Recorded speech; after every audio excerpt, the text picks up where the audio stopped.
Kram, tikman mo na. Hello mga ka-lipstick! For today's video ay naka-schedule nga pala ng deworming si Cromwell na walang kaalam-alam sa pupuntahan namin. Kaya tara, samahan nyo kami. Gagala?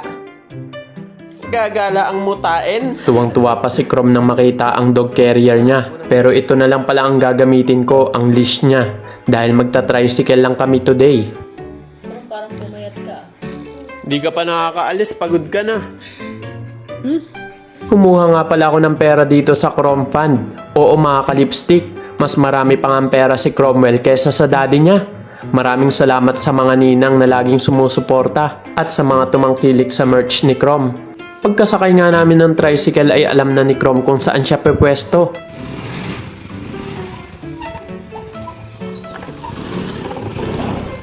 Siyempre nakadungaw agad ang bulldog habang pinapahanginan ng lipstick niya.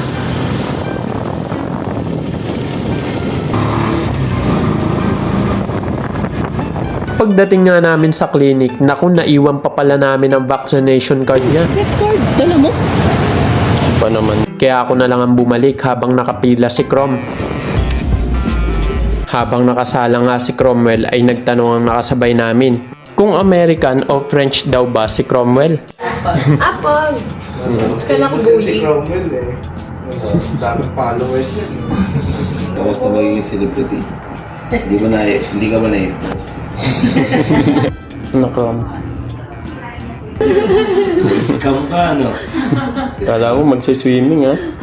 Ito na nga mga ka-lipstick ang pinakaayaw na parte ni Crom, ang deworming.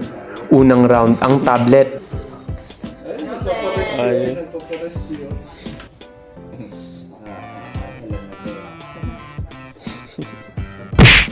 Next naman itong parang syrup.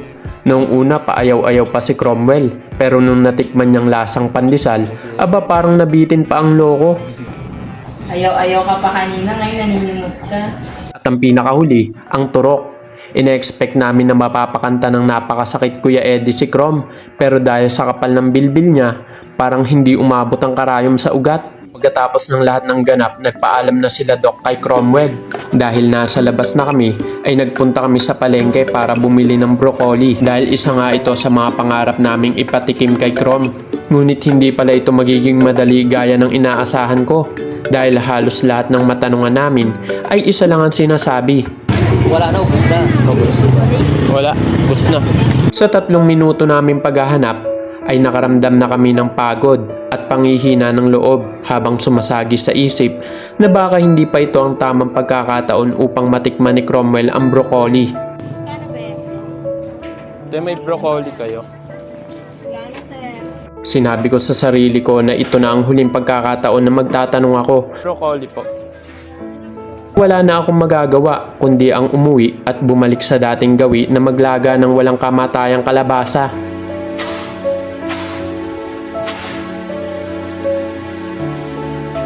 Habang pabalik na ako sa tricycle, ay biglang nakita ko ang mukha ni Cromwell na nakangiti at masayang masaya dahil akala niya ay nakabili na ako ng broccoli.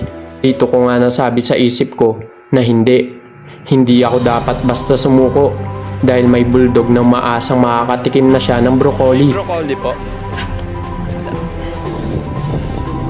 May broccoli kayo?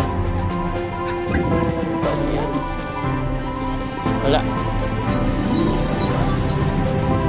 Kaya pinaandar kong muli ang tricycle at walang pinalampas ni isang tindahan ng gulay upang magtanong hanggang sa...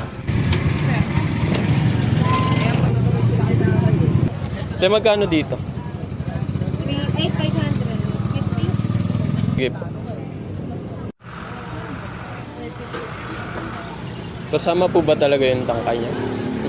Ano din ang nagugulay din. Nagugulay din. Gusto malambot. Sige. 88.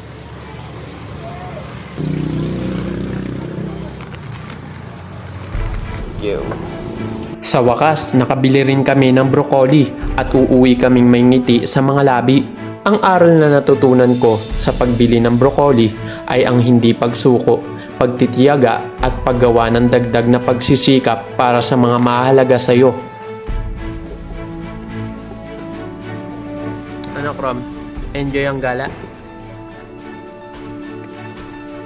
O, Krom, tikman mo na. Ay, napakasarap na broccoli. Ayun, kinain ng bulldog. Good boy, love you. Para sa'yo yan, Cromwell.